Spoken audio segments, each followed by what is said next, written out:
Welcome back again. Today we are going to discuss enzyme part 2, जिसमें हम बात करेंगे classification and nomenclature of enzymes के बारे में। ठीक है, तो इस पर्टिकुलर वीडियो में हम क्लासिफिकेशन नोमेनक्लेचर पढ़ेंगे, एंजाइम्स का प्रिंसिपल्स पढ़ेंगे, एंजाइम नोमेनक्लेचर का 6 क्लासेस पढ़ेंगे, किसकी, हमारी एंजाइम्स की। तो स्टार्ट करते हैं कि हमारे एंजाइम क्लासिफिकेशन की क्यों ज़रूरत पड़ी एंजाइम को क्लासीफाई करने की। क्योंकि there are thousands of enzyme in our body. Biological system में देर आर न्यूमेरियस एंजाइम्स, जिनका कॉमन नेम होते हैं, ट्रेडिशनल नेम होते हैं, सिस्टमेटिक नेम होते हैं। जैसे फॉर एग्जांपल यूरिया को तोड़ने के लिए जो एंजाइम यूज़ किया जाता है उसको हम यूरिएज बोलते हैं। बट कभी कभी ये जो कॉमन नेम या ट्रेडिशनल नेम या सिस्टमेटिक नेम जो होते हैं ये सफिशिएंट नहीं होते किसी एंजाइम को एक्यूरेटली डिस्क्राइब करने के लिए कि वो क्या फंक्शन परफॉर्म कर रहा है, कौन सी कैटेगरी में आता है। ठीक है, ये सब डिफाइन करने के लिए उसका कॉमन नेम, ट्रेडिशनल नेम या सिस्टमेटिक नेम जो है वो सफिशिएंट नहीं होता। इसीलिए एंजाइम्स को टाइप ऑफ केमिकल रिएक्शन, जो इस टाइप की केमिकल रिएक्शन को वो कैटलाइज कर रहे हैं, जौन सी केमिकल रिएक्शन वो कोज कर रहे हैं, उसके बेसिस पे क्लासिफाइड किया गया। ठीक है, तो एंजाइम नोमेनक्लेचर किया गया, यानी कि नेमिंग की गई, किसकी, एंजाइम्स की। नोमेनक्लेचर का मतलब क्या है, एक ऐसा सिस्टम जो क्या करता है, एंजाइम्स की नेमिंग करता है। तो जो international union of biochemistry and molecular biology है, उसने इंटरनेशनली एक्सेप्टेड एक रिकमेंडेशन क्या करी, इस्टेब्लिश करी, मतलब कुछ रिकमेंडेशन दी इंटरनेशनल लेवल पे। किसने, IUBMB ने, मतलब international union of biochemistry and molecular biology ने इंटरनेशनल लेवल पे कुछ रिकमेंडेशंस दी एंजाइम की नेमिंग करने के लिए, एंजाइम का नोमेनक्लेचर करने के लिए, जिसको एंजाइम कमीशन सिस्टम बोला गया। एंजाइम कमीशन सिस्टम ने एक स्टैंडर्डाइज क्लासिफिकेशन कर दिया, जिसके बेसिस पे एंड नंबरिंग कर दी, किसकी, एंजाइम्स की। 6 क्लासेस में क्या कर दिया, क्लासीफाई कर दिया एंजाइम्स को, उनको स्टैंडर्ड वे में क्या कर दिया, क्लासीफाई कर दिया और उनकी नंबरिंग कर दी। तो क्या प्रिंसिपल होते हैं हमारे एंजाइम नोमेनक्लेचर के, 2 इम्पोर्टेंट टाइप के एंजाइम का नेमिंग की जाती है, 2 इम्पोर्टेंट टाइप्स में, है ना। एक तो होता है कॉमन नेम, जिसको हम ट्राइवियल नेम बोलते हैं। जब हम एंजाइम की नेमिंग करते हैं तो 2 नेमिंग करते हैं। एक कॉमन नेम होता है जिसको ट्राइवियल नेम बोलते हैं। ये शॉर्ट नेम्स होते हैं जो कॉमनली हम लेबोरेटरी में और टेक्स्ट बुक में यूज़ करते हैं, जैसे amylase, lipase, pepsin, trypsin, urease. ये ईजी टू रिमेंबर होते हैं, बट ये कंप्लीटली उस रिएक्शन को डिस्क्राइब नहीं करते जो ये एंजाइम कोज कर रहे हैं। ठीक है, दूसरा जो तरीका होता है वो होता है सिस्टमेटिक नेमिंग, जिसमें हम सिस्टमेटिक वे में एक एंजाइम की नेमिंग करते हैं, जिसमें वो जो नेम दिया जाता है वो क्या डिस्क्राइब करता है कि ये एंजाइम किस सबस्ट्रेट पे एक्ट करेगा, किस टाइप की रिएक्शन कोज करेगा। जैसे फॉर एग्जांपल लैक्टेट डिहाइड्रोजिनेज है, यहाँ पे जो ये नाम है लैक्टेट डिहाइड्रोजिनेज, ये इंडिकेट कर रहा है कि जो ये एंजाइम है ये ऑक्सीडेशन और रिडक्शन रिएक्शन में इन्वॉल्व है, किसकी, लैक्टेट की। तो यहाँ पे ये भी बता रहा है कि लैक्टेट सबस्ट्रेट के ऊपर एक्ट कर रहा है, तो यहाँ पे सबस्ट्रेट क्या है, लैक्टेट। और ये भी बता रहा है कि किस टाइप की रिएक्शन ये करेगा, यानी कि oxidation reduction reaction.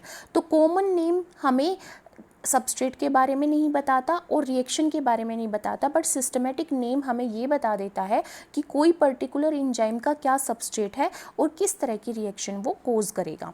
General principle क्या होता है नेमिंग का, ट्रेडिशनली बहुत सारे एंजाइम्स की नेमिंग की गई है, क्या करके, एज ग्रुप ऐड करके, ASE, उनके नाम पे ASE ऐड कर देते हैं तो नेमिंग हो जाती है एंजाइम की। जैसे फॉर एग्जाम्पल हम क्या करते हैं, टाइप ऑफ रिएक्शन जो एंजाइम कोज कर रहा है या जिस सबस्ट्रेट पे वो एक्ट कर रहा है, उस सबस्ट्रेट के नाम के साथ हम ASE लगा देते हैं। जैसे यूरिया के ऊपर कोई एंजाइम एक्ट कर रहा है तो यूरिया के पीछे ASE लगा दिया, यूरिएज एंजाइम होगा। लिपिड पे जो एंजाइम एक्ट कर रहा है उसके पीछे भी हमने ASE लगा दिया, लाइपेज हो गया। लैक्टोज के पीछे भी लगा दिया तो लैक्टेज हो गया। DNA पॉलीमरेज के पीछे भी लगा दिया। इट मीन्स क्या है, हम सबस्ट्रेट, जिस सबस्ट्रेट पे एंजाइम एक्ट कर रहा है उस सबस्ट्रेट के पीछे एज लगा रहे हैं या टाइप ऑफ रिएक्शन जो फोकस कर रहा है उसके पीछे हम एज लगा रहे हैं, जो जर्नल वे है एंजाइम की नेमिंग करने का। However not every enzyme follow this simple rule. कुछ एंजाइम ट्रेडिशनल नेम भी फॉलो करते हैं, जैसे यूरिया से यूरिएज, लिपिड से लाइपेज, लैक्टोज से लैक्टेज, डीएनए से DNA polymerase. However not every enzyme follow this simple rule. कुछ के क्या होते हैं, ट्रेडिशनल नेम होते हैं, जैसे पेप्सिन, ट्रिप्सिन, थ्रोम्बिन, ठीक है। इसीलिए हमें क्या करने की जरूरत पड़ी, सिस्टमेटिक आइडेंटिफिकेशन करने की जरूरत पड़ी एंजाइम्स की, और उसी के लिए क्या आया, हमारा ईसी क्लासिफिकेशन आया, ठीक है।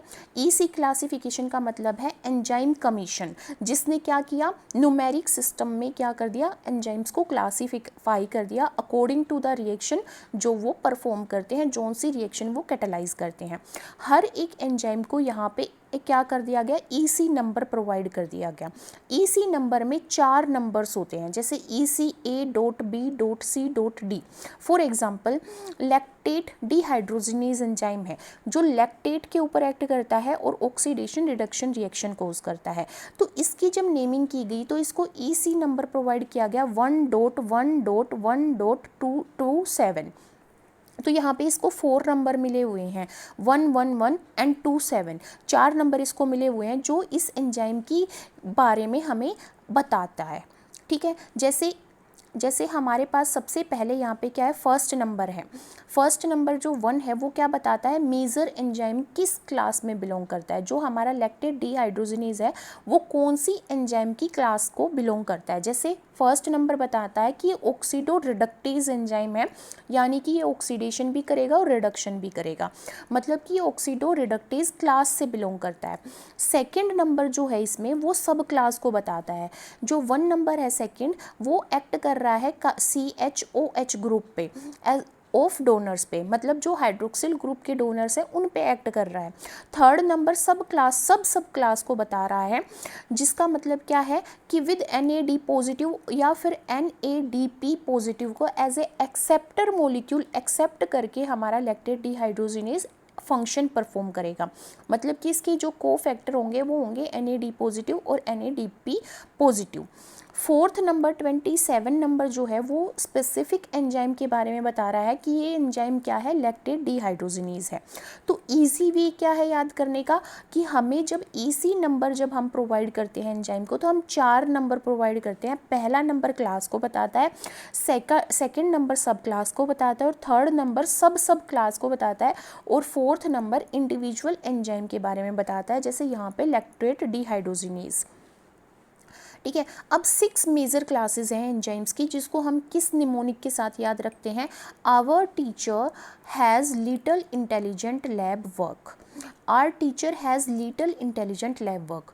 तो आर के ओ से हम याद रखते हैं ऑक्सीडो रिडक्टेज, टीचर के टी से याद रखेंगे ट्रांसफीरेज, हैज के एच से याद रखेंगे हाइड्रोलेज, लिटिल के एल से याद रखेंगे लाइज, इंटेलिजेंट के आई से याद रखेंगे आइसोमेरेज और लैब वर्क के एल से याद रखेंगे लाइगेज। तो ये हमारे 6 मेजर क्लासेस होती हैं किसकी, एंजाइम्स की, जिसको हम OTHLIL यानी our teacher has little intelligent lab work mnemonic के साथ याद कर सकते हैं। तो फर्स्ट क्या है, ऑक्सीडो रिडक्टेज जिसको EC1 नंबर दिया गया है। सेकंड है ट्रांसफीरेज जिसको EC2 नंबर दिया गया है। थर्ड है हाइड्रोलेज जिसको EC3 नंबर दिया गया है। फिर है लाइज जिसको EC4 नंबर दिया गया है। फिर है हमारा आइसोमरेज जिसको EC5 नंबर दिया गया है एंड सिक्स्थ है हमारा लाइगेज जिसको EC6 नंबर दिया गया है। अब oxido reductase oxidation and reduction reaction करते हैं। ट्रांसफीरेज ट्रांसफ़र करते हैं किसी ग्रुप को, चाहे वो फॉस्फेट ग्रुप हो, चाहे वो मिथाइल ग्रुप हो, चाहे वो अमाइनो ग्रुप हो। हाइड्रोलेज हाइड्रोलाइसिस करते हैं, वाटर का एडिशन करते हैं किसी मॉलिक्यूल के साथ। लाइज एडिशन भी कर सकते हैं किसी ग्रुप का या फिर रिमूवल भी कर सकते हैं, पर ये वाटर इन्वॉल्व नहीं करते जब ये रिएक्शन परफॉर्म करते हैं। तो विदाउट हाइड्रोलाइसिस या तो ये किसी ग्रुप को ऐड करेंगे या फिर ये किसी ग्रुप को रिमूव करेंगे। आइसोमेरेज क्या करते हैं, आइसोमराइजेशन करते हैं मॉलिक्यूल्स की। लाइगेज क्या करता है, 2 मॉलिक्यूल्स को एनर्जी ATP का यूज़ करके ज्वाइन कर देता है। तो 1 बाय 1 इन एंजाइम्स को की क्लासेस को समझते हैं। फर्स्ट क्लास है ऑक्सीडो रिडक्टेज, जिसका नंबर होता है EC1। ऑक्सीडो रिडक्टेज क्या करते हैं, ऑक्सीडेशन रिडक्शन रिएक्शन करते हैं, यानी कि रिडॉक्स रिएक्शन करते हैं। मतलब कि एक सब्सटेंस यहाँ पे ऑक्सीडाइज होता है और एक जो हमारा सब्सटेंस होगा वो क्या होगा, रिड्यूस हो जाएगा। तो इन रिएक्शंस में जब ऑक्सीडेशन और रिडक्शन रिएक्शन होती है तब या तो इलेक्ट्रॉन ट्रांसफ़र होते हैं, या हाइड्रोजन ट्रांसफ़र होती है, या फिर ऑक्सीजन ट्रांसफ़र होती है। या तो इलेक्ट्रॉन ट्रांसफ़र होता है, या फिर हाइड्रोजन ट्रांसफ़र होती है, या फिर ऑक्सीजन ट्रांसफ़र होती है।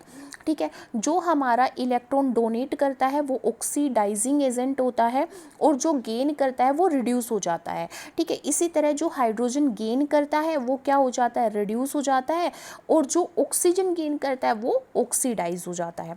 जनरल रिएक्शन क्या है, फॉर एग्जांपल ए रिएक्टेंट है और बी रिएक्टेंट है। ए क्या हो गया, ऑक्सीडाइज्ड हो गया।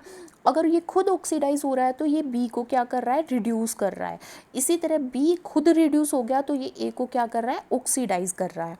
ठीक है, कॉमन इन एंजाइम्स जो इस कैटेगरी में, इस क्लास में इंक्लूड किए जाते हैं वो होते हैं डिहाइड्रोजिनेज, ऑक्सीडेजेस, रिडक्टेजेस और पर ऑक्सीडेजेस। ये कुछ एग्जाम्पल हैं ऑक्सीडो रिडक्टेज एंजाइम्स के।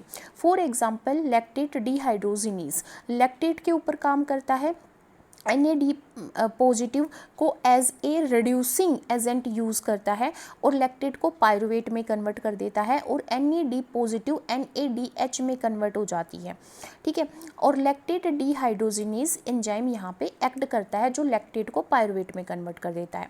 सेकेंड एग्जाम्पल है एल्कोहल डिहाइड्रोजिनेज का, जिसमें इथेनॉल NAD पॉजिटिव के साथ रिएक्ट करके एसिटल्डिहाइड बनाती है और NAD पॉजिटिव को किस में कन्वर्ट कर देती है, NADH में। ठीक है, और H पॉजिटिव आयन यहाँ पे रिलीज हो जाता है। तो यहाँ पे कौन सा एंजाइम एक्ट कर रहा है, एल्कोहल डिहाइड्रोजिनेज। ये किसका एग्जाम्पल है, ऑक्सीडो रिडक्टेज का। अगेन हमारा ग्लूकोज ऑक्सीडेज एंजाइम क्या करेगा, कैटालाइज करेगा ग्लूकोज का ऑक्सीडेशन, और ग्लूकोज को कार्बन डाइऑक्साइड और वाटर में कन्वर्ट कर तोड़ देगा और ATP रिलीज करेगा। तो यहाँ पे जब ऑक्सीडो रिडक्शन होती है तो एक सब्सटेंस ऑक्सीडाइज होता है, दूसरा सब्सटेंस रिड्यूस होता है। ऑक्सीडेशन और रिडक्शन दोनों साथ साथ में चलती हैं। सेकेंड क्लास है यहाँ पे ट्रांसफीरेजेस की। ट्रांसफीरेजेस क्या करते हैं, ट्रांसफ़र करवाते हैं एक फंक्शनल ग्रुप को एक मॉलिक्यूल से दूसरे मॉलिक्यूल पे। तो यहाँ पे अमाइनो ग्रुप भी क्या हो सकता है, ट्रांसफ़र हो सकता है। मिथाइल ग्रुप यानी कि CH3 ग्रुप भी ट्रांसफ़र हो सकता है। फॉस्फेट ग्रुप को भी ट्रांसफ़र किया जा सकता है। ग्लाइकोसाइल ग्रुप को भी ट्रांसफ़र किया जा सकता है, और एसाइल ग्रुप को भी ट्रांसफ़र किया जा सकता है। तो यहाँ पे फॉर एग्जांपल A से कोई ग्रुप बाइंड था और उसकी रिएक्शन B के साथ करवाई गई, तो A से ये जो फंक्शनल ग्रुप है ये हट के किसके ऊपर बाइंड हो गया, B के ऊपर बाइंड हो गया। तो एक मॉलिक्यूल से दूसरे मॉलिक्यूल पे क्या हो गया, फंक्शनल ग्रुप ट्रांसफ़र हो गया। इसीलिए इन एंजाइम्स को किस कैटेगरी में रखा गया है, ट्रांसफीरेजेस की कैटेगरी में रखा गया है। फॉर एग्जाम्पल हमारे पास अमाइनो ट्रांसफीरेज एंजाइम है, और रिएक्शन क्या है, एलानिन। एलानिन एक अमाइनो एसिड है जो अल्फा कीटो ग्लूटारेट के साथ रिएक्ट करता है और इसको कन्वर्ट कर देता है पायरुवेट में और ग्लूटामेट में। तो यहाँ पे जो अमाइनो ग्रुप है वो ट्रांसफ़र हो रहा है। ठीक है, इस वजह से यहाँ पे क्या हो रही है, रिएक्शन हो रही है, और यहाँ पे जो एंजाइम यूज़ हो रहा है वो है एलानिन अमाइनो ट्रांसफीरेज एंजाइम। सेकेंड है हेक्सोकाइनेज। हेक्सोकाइनेज क्या करता है, फॉस्फेट ग्रुप को ट्रांसफ़र करता है। वो एक फॉस्फेट ग्रुप को ATP से ग्लूकोज के ऊपर ट्रांसफ़र करता है और ग्लूकोज 6 फॉस्फेट बना देता है और ATP का हाइड्रोलाइसिस कर देता है ADP में। तो यहाँ पे भी क्या हो रहा है, ग्रुप ट्रांसफ़र हो रहा है किसकी प्रेजेंस पे, हेक्सोकाइनेज की प्रेजेंस पे, इसलिए ये ट्रांसफीरेज कैटेगरी में आता है।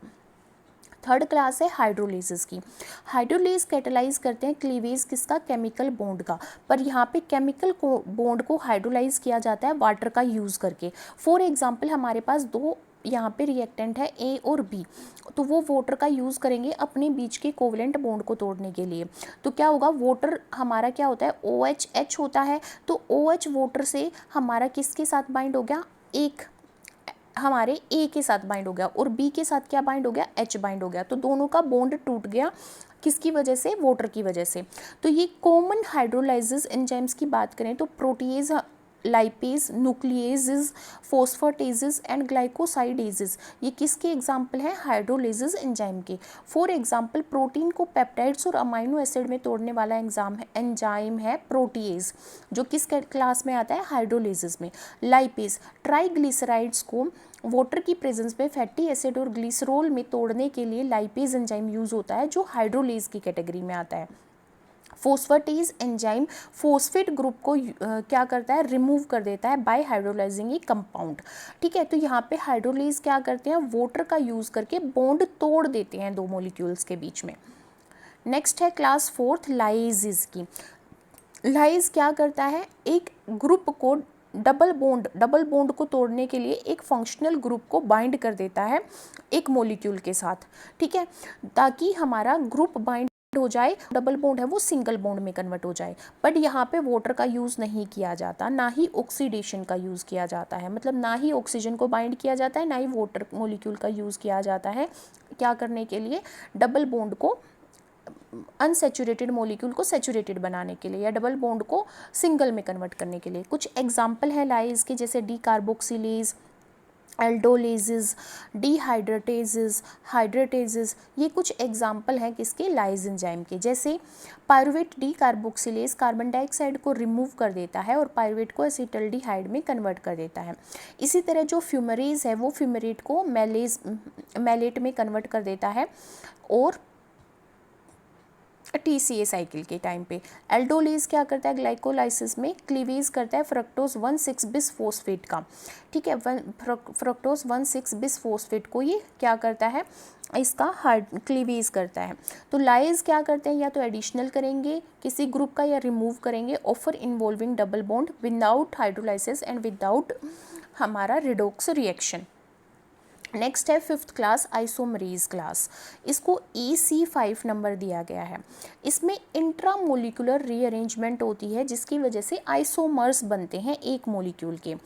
सिंपल वर्ड्स में कहा जाए तो ये जो एंजाइम्स होते हैं ये एक मॉलिक्यूल को दूसरी फॉर्म में कन्वर्ट कर देते हैं जिनका सेम मॉलिक्यूलर फॉर्मूला होता है, बट अरेंजमेंट जो होती है मॉलिक्यूल्स की वो अलग होती है, जिसकी वजह से ये non super imposable mirror image बन जाते हैं, आइसोमर्स बन जाते हैं। जैसे कुछ एग्जाम्पल हैं इस एंजाइम के, racemases, epimerases, mutases, cis trans isomerase. For example glycolysis के टाइम पे glucose 6 phosphate and fructose 6 phosphate एक दूसरे के आइसोमर्स हैं। अब ग्लूकोज 6 फोस्फेट को फ्रक्टोज 6 फोस्फेट में कन्वर्ट करने के लिए एक एंजाइम यूज होता है फोस्फोग्लूकोज आइसोमरेज। तो फोस्फोग्लूकोज आइसोमरेज क्या है, एक आइसोमरेज एंजाइम है जो क्या कर रहा है, ग्लूकोज 6 फोस्फेट का आइसोमर बना रहा है। ठीक है, यहाँ पे मोलिकुलर फॉर्मूला तो सेम है फ्रक्टोज 6 फोस्फेट का और ग्लूकोज 6 फोस्फेट का, बट अरेंजमेंट अलग है। सेकेंड एंजाइम है ट्रायोज फोस्फेट आइसोमरेज, ये क्या करता है, DHAP को ग्लिसरल्डिहाइड 3 फोस्फेट में कन्वर्ट कर देता है। डाईहाइड्रोक्सी एसीटोन फोस्फेट जो है ये, इसको कन्वर्ट कर देता है ग्लिसरल्डिहाइड 3 फोस्फेट में, और ये एक रिवर्सिबल रिएक्शन है। ये दोनों ही क्या है, ट्रायोज हैं, दोनों ही एक दूसरे के आइसोमर्स हैं। इसी तरह 3 फोस्फोग्लिसरेट को कन्वर्ट किया जाता है 2 फोस्फोग्लिसरेट में बाय एन एंजाइम फोस्फोग्लिसरेट म्यूटेज। ठीक है, 2 फोस्फोग्लिसरेट से दोबारा से 3 फोस्फोग्लिसरेट भी बनाया जा सकता है बाय एन एंजाइम फोस्फोग्लिसरेट म्यूटेज। तो ये किसका एग्जाम्पल है, आइसोमरेज का, क्योंकि ये आइसोमर की फॉर्मेशन कर रहा है। लास्ट क्लास है हमारे पास सिक्स्थ क्लास लाइगेजेस की, इसको EC6 नंबर दिया गया है। लाइगेज क्या करता है, दो मॉलिक्यूल्स को ज्वाइन करने का काम करता है। तो यहाँ पे जो रिएक्शन होती है वो न्यूक्लियोसाइड ट्राईफॉस्फेट का हाइड्रोलाइसिस करती है, कॉमनली ATP का हाइड्रोलाइसिस करती है, और दो मॉलिक्यूल के बीच में बॉन्ड फॉर्मेशन करती है। जैसे A और B था, दो हमारे रिएक्टेंट थे, वो ATP की प्रेजेंस में क्या बनाएंगे, बॉन्ड बनाएंगे, और ATP को हाइड्रोलाइज कर दिया जाएगा AMP में या फिर ADP में। ADP में करा जाएगा तो एक पायरोफॉस्फेट निकल जाएगी, AMP में हाइड्रोलाइसिस किया जाएगा तो 2 पायरोफॉस्फेट निकल जाएंगी। एग्जाम्पल है DNA लाइगेज, 2 DNA फ्रेगमेंट को फोस्फोडाइएस्टर बॉन्ड फॉर्म करके ज्वाइन कर देते हैं। तो जब ये 2 फोस्फोडाइएस्टर बॉन्ड फॉर्म करते हैं तो ये ATP का यूज़ करते हैं DNA रेप्लिकेशन या फिर DNA रिपेयर के टाइम पे। इसी तरह ग्लूटामिन सिंथेटेज क्या करता है, ATP डिपेंडेंट फॉर्मेशन करता है ग्लूटामिन की, किससे, ग्लूटामेट से एंड अमोनिया से। ग्लूटामेट और अमोनिया का यूज़ करके ग्लूटामिन की फॉर्मेशन ATP की प्रेजेंस में करता है ग्लूटामिन सिंथेटेज। ठीक है, और हमारा एसिटाइल कोएंजाइम ए कार्बोक्सिलेज भी क्या करता है, एटीपी डिपेंडेंट मैनर में कार्बोक्सिलेशन रिएक्शन करवाता है जो इंपॉर्टेंट होती है फैटी एसिड की सिंथेसिस के टाइम पे। तो लाइगेज क्या कर रहा है, दो मॉलिक्यूल को ज्वाइन कर रहा है बाय यूजिंग एटीपी मॉलिक्यूल। तो क्या डिफरेंस होता है लाइज के बीच में और लाइगेज के बीच में, क्योंकि मोस्टली बच्चे इसमें कंफ्यूज होते हैं। देखो लाइज को नंबर दिया गया है EC4 और लाइगेज को नंबर दिया गया है EC6। लाइज क्या करता है, या तो किसी फंक्शनल ग्रुप को ऐड करता है या रिमूव करता है, ठीक है। इसमें क्या होता है, डबल बॉन्ड को क्या किया जाता है, सिंगल बॉन्ड में कन्वर्ट किया जाता है, पर यहाँ पे वाटर का यूज़ नहीं किया जाता, ऑक्सीजन का यूज़ नहीं किया जाता। एग्जाम्पल है एल्डोलेज।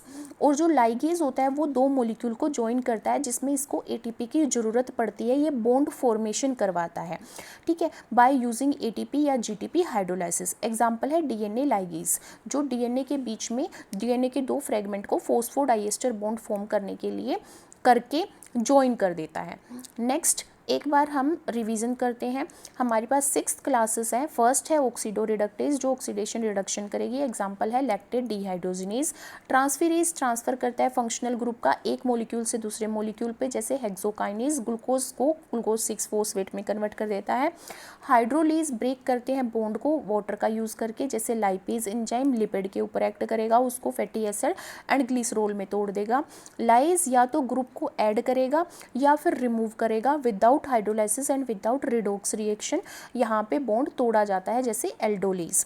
आइसोमरेज आइसोमर्स की फॉर्मेशन करता है, जैसे हमारा ग्लूकोज 6 फोस्फेट को फ्रक्टोज 6 फोस्फेट में कन्वर्ट कर दिया जाता है by an enzyme phosphoglucose isomerase. Ligase क्या करते हैं, दो मॉलिक्यूल्स को बॉन्ड फॉर्म करके ज्वाइन करवा देते हैं, जैसे डीएनए फ्रेगमेंट के बीच में फॉस्फोडाइएस्टर बॉन्ड फॉर्म करके डीएनए लाइगेज दो फ्रेगमेंट को डीएनए के क्या करता है, ज्वाइन करता है। तो ये था हमारा एंजाइम का क्लासिफिकेशन। मिलते हैं नेक्स्ट वीडियो में जिसमें हम दूसरे एस्पेक्ट्स को डील करेंगे एंजाइम्स के। तब तक के लिए आप अपना ध्यान रखिए, अपने परिवार वालों का ध्यान रखिए, और अगर आपको मेरे वीडियो लेक्चर पसंद आते हैं तो लाइक सब्सक्राइब करना ना भूलें।